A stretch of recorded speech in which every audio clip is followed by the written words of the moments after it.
श्रोते हो, तुम्हाला अभिजात भाषा कशाला म्हणतात हे माहिती आहे का? देशातील वैशिष्ट्यपूर्ण भाषेला केंद्र सरकारच्या वतीने दिला जाणारा दर्जा म्हणजे अभिजात. त्याकरिता भाषा प्राचीन असावी, भाषेचे वय किमान 1500 वर्षांपूर्वीच असावं आणि भाषेला स्वतःचं स्वयंभूपण असावं आणि प्राचीन भाषा आणि तिचं आधुनिक रूप यांचा गाभा कायम असावा असं महत्त्वाचे निकष आहेत. ते निकष पूर्ण करण्यास भाषेस केंद्रातर्फे अभिजात हा दर्जा दिला जातो. काहीच दिवसांपूर्वी मराठी भाषेला अभिजात भाषेचा दर्जा मिळाला आणि प्रामुख्यानं मराठी साहित्यिकात आनंदोत्सव साजरा करण्यात आला. मराठी वृत्तपत्रांनी विशेष लेख लिहून निर्णयाचं कौतुक केलं.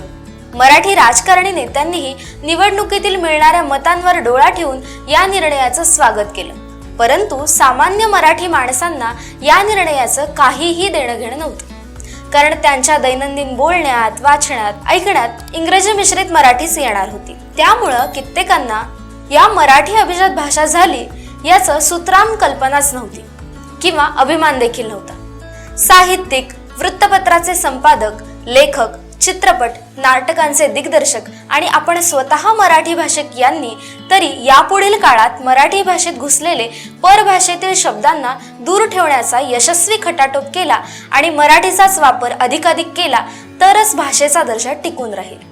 नाहीतर सध्या प्रचलित असलेली अशुद्ध मराठी इतकी अंगवळणी पडेल की अभिजात दर्जा हा केवळ सोपस्कारच ठरेल आणि भाषा संवर्धनासाठी दिल्या जाणाऱ्या कोट्यवधी निधींचा दुरुपयोग करण्याचा मुक्त कुरण भाषाची तथाकथित काळजी करणाऱ्यांचं ढोंग करणाऱ्यांनाच मिळेल.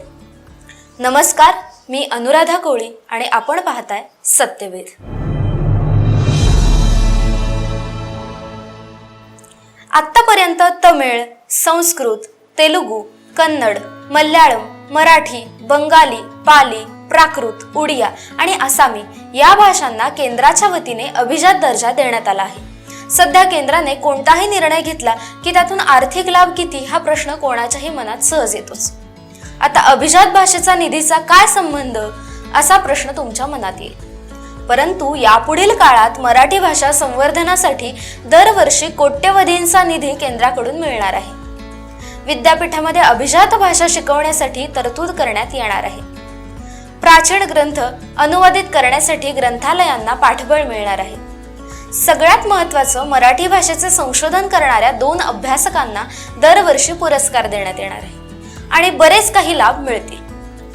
परंतु घराघरात बोलल्या जाणाऱ्या मराठीत काहीही फरक पडणार नाही, कारण हे केवळ कागदोपत्री आणि दिखाऊपणाचेच उपाय आहेत. मराठी भाषा समृद्ध करण्यासाठी सामूहिक प्रयत्नांची गरज आहे.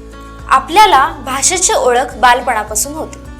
पालकांनाच परभाषेतील शब्द मिश्रित मराठीची सवय असल्यावर महाराष्ट्रात जन्मलेला प्रत्येक जण भेसळयुक्त मराठीच बोलणार हे कोणीही छातीटोकपणे सांगू शकेल.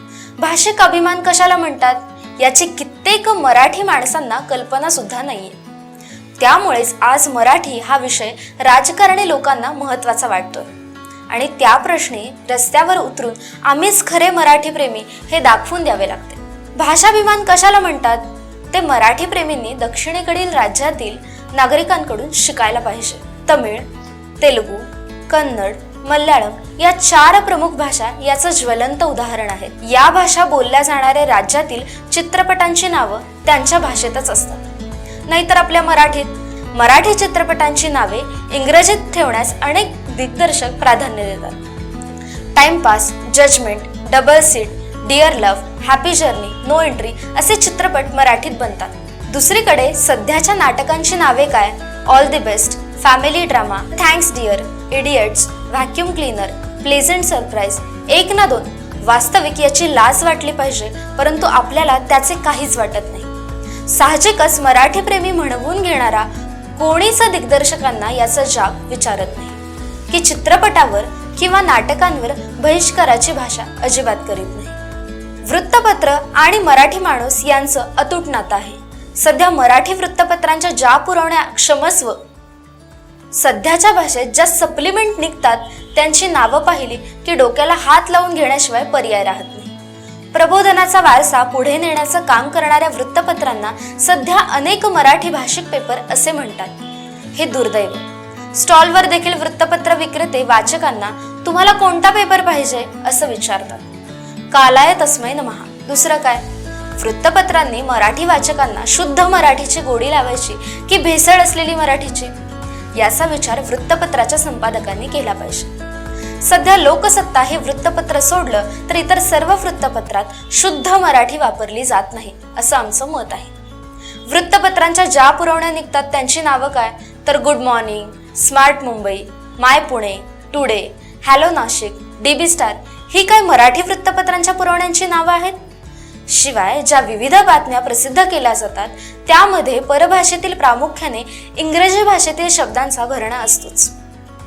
भाषेला अभिजात दर्जा प्राप्त झाल्यावर निदान यापुढील काळात तरी यामध्ये बदल अपेक्षित आहे. इतरांच्या आपण ज्यावेळी चुका दाखवणे करता एक बोट पुढे करतो त्यावेळी उरलेली 4 बोटे आपल्याकडेच असतात हे विसरून चालणार नाही. त्यामुळे आता खालील प्रश्नांची उत्तरं आपण द्यायची आहेत. मराठीला अभिजात दर्जा मिळाल्याने किती पालक पाल्यांना मराठी माध्यमांच्या प्रशालेत घालतील? बोलीभाषेत आपण कमीत कमी पारिभाषिक शब्दांचा वापर करू का? मराठी चित्रपटांना चित्रपटगृह उपलब्ध होईल का?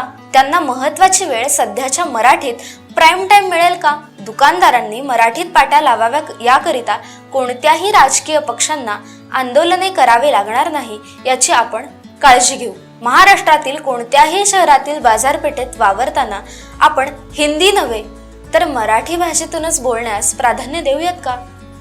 पाल्यांना इंग्रजी बडबड गीते शिकवण्याऐवजी चांदोबा चांदोबा भागलास का यासारखी बडबड गीते पालक शिकवतील का?